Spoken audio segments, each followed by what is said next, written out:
দেখো বন্ধুরা, hello, good afternoon. সবে 12টা বেজেছে। এই যে এখন এলো বানি।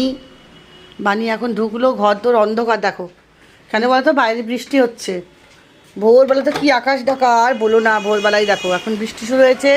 আর সকালের দিকেও হয়েছিল, তারপরে আবার একটু রোদ্দুর উঠেছিল, আবার এখন এখন দেখো বৃষ্টি পড়ছে। আর বৃষ্টি বাদলে ওয়েদারটা আমার খুবই ভালো লাগে। নতুন করে কিছু না, দেখো ব্যাগটাকে তুলে রাখি, হাওয়ায় পড়ে গেছে। তো চলো, মেয়ের শরীর একটু ভালো, কালকে ডাক্তার দেখিয়ে এসেছে, ভালো আছে একটু। তারপরে তো রান্নাঘরে সঙ্গে সঙ্গে বলতে পারি না ঢুকে যা। তো সেই কারণে এখন আমি রান্না করছি। কোথায় গেল রে ও? বানি কোথায় গেল? ঘরে ঢোকেনি? ও দরজা তো খোলাই আছে, আসবে হয়তো। ও নাকি কোথায় গেল জানি না। তো এই কারণে দেখো না, আমি এখন এখানে করছি অরহরের ডাল। ডালটা হয়ে গেছে, আরেকবার ফুটিয়ে নেবো। একটু ঘি দিলাম, ঘি আনতে গেছিলাম। এই যে অরহরের ডাল আমার খুব পছন্দ। একটু শুকনো খোলায় নেড়ে তারপরে ধুইয়ে জিরে, শুকনো লঙ্কা, তেজপাতা, হিং ফোড়ন দিয়েছি। আর ঘি ফোড়ন দিয়েই করেছি, আর ঘিও দিয়েছি আবার নামানোর সময়, মানে ফুটে গেছে।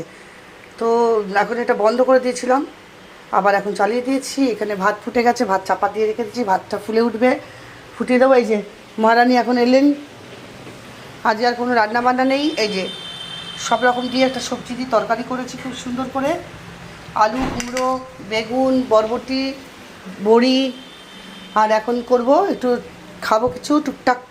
খাইনি আজকে সকাল থেকে, চা ছাড়া এখনও কিছু খাইনি। আর না গো, গুড আফটারনুন হবে না, গুড মর্নিং হবে, এখনও 12টা বাজেনি। তো যাই হোক না কেন, এখন আবার একটুখানি পটল ছাড়াবো। রাত্রিবেলা পটল পোস্ত বানিয়ে রেখে দেবো। আর কিছু করবো না। এই তো হচ্ছে অবস্থা। তোমরা সবাই আশা করি ভালো আছো। ভাবলাম ছোট্ট কয়েকটা রিল করে দিই, শর্টস, তাই করে দিলাম। ডালটা যা সুন্দর গরম হয়েছে না, আর কালারটা দেখো কি দারুণ হয়েছে। চলো বন্ধুরা, রাখছি।